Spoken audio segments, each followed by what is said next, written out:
Hello students, आज हम exercise 7.1 का 7th क्वेश्चन करेंगे और 7th क्वेश्चन है हमारे पास A B is a line segment and P is its mid point. A B जो है वो क्या है, लाइन सेगमेंट है और जो पी है वो क्या है, मिड पॉइंट है। और इस वाले फिगर की बात हो रही है, आप देख सकते हो यहाँ पर फिगर क्या बोल रहा है 7.22, ये वाला फिगर है। तो यहाँ पर ए बी क्या है, ए बी ये रहा, ए बी क्या है, एक लाइन सेगमेंट है और पी क्या है, मिड पॉइंट। देख सकते हो इसका मिड पॉइंट है। D and E are points on the same side of A B.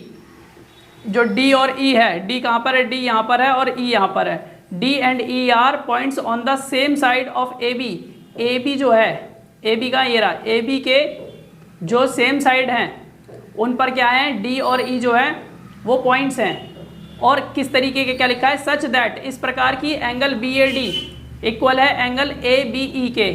तो BAD कहाँ पर है, BAD यानी ये वाला एंगल किसके इक्वल है, ABE के, ABE यानी इस वाले एंगल के इक्वल है। और क्या बोल रहा है, एंड एंगल EPA, EPA यानी ये वाला जो एंगल है वो किसके इक्वल है, एंगल DPB यानी इस वाले एंगल, ये वाला एंगल इस वाले एंगल के इक्वल है। हमें शो करना है, शो दैट, पहला पार्ट है इसका, ट्राइंगल DAP जो है वो कॉन्ग्रुएंट है ट्राइंगल EBP के। तो इसको कर लेते हैं, दोनों पार्ट्स करेंगे। पहला पार्ट में हमने क्या लिखा, we have P is the mid point. क्या ये, P is the mid point of AB। जो P है इस AB का मिड पॉइंट है, लिख दिया।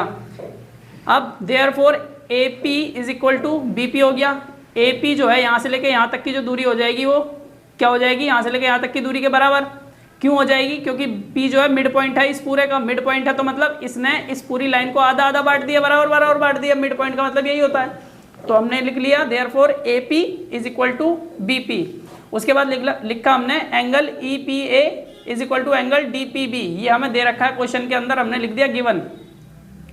हमने देखो इस बात को ध्यान से समझना, जब भी हमें कॉन्ग्रुएंट ट्राइंगल्स दे रखे होंगे, हमें ट्राइंगल्स को कॉन्ग्रुएंट बताना होगा या उसके जो और पार्ट्स हैं इक्वल हैं ये बताना होगा। तो हमें क्या है, जिन ट्राइंगल्स की बात हो रही है उन ट्राइंगल्स को देखना है। तो DAP और EBP देखने हैं ना, तो DAP ये वाला ट्राइंगल और EBP यानी ये वाला ट्राइंगल, इन दोनों ही ट्राइंगल्स में हमें समझने की कोशिश करनी है।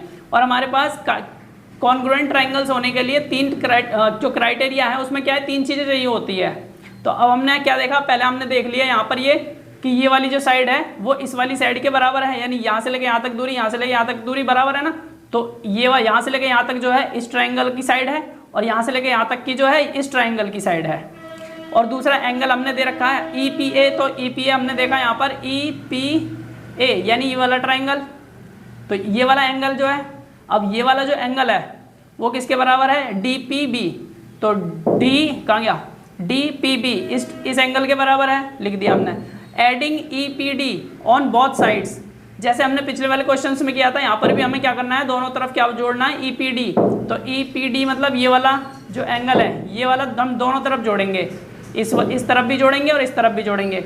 और हमने जोड़ने के बाद यहाँ लिख दिया EPA प्लस EPD। इसी तरीके से DPB प्लस EPD दोनों तरफ जोड़ दिया।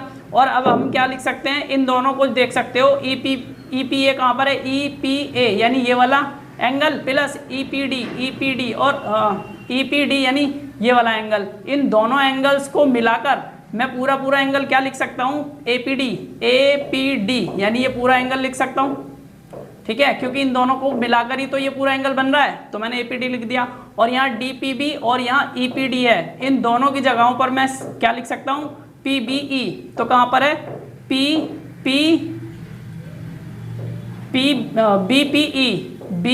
BPE यानी ये पूरा वाला एंगल लिख सकता हूँ इन दोनों एंगल्स की जगहों पर, जैसे कि यहाँ लिखा हुआ है, इन दोनों की जगह पर मैंने ये लिख दिया।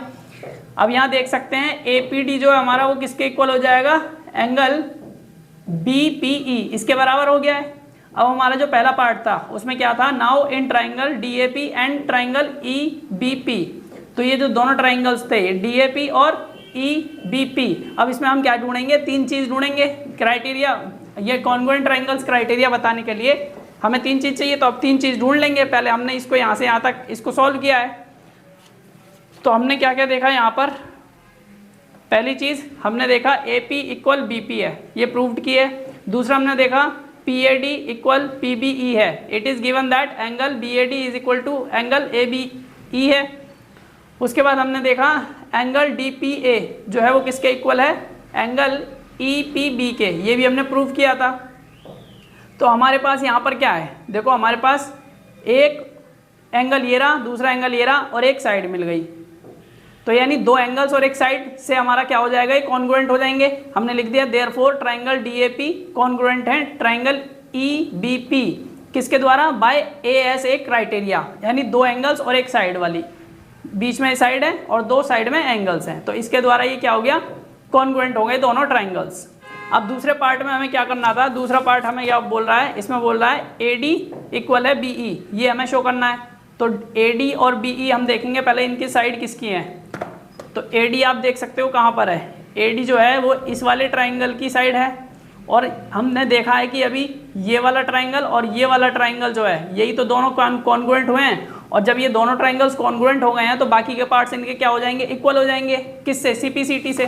तो हम यही लिख देंगे सिंस ट्राइंगल DAP कॉन्ग्रुएंट है ट्राइंगल EBP के, देयरफॉर AD इक्वल BE हो गया किससे, बाय CPCT।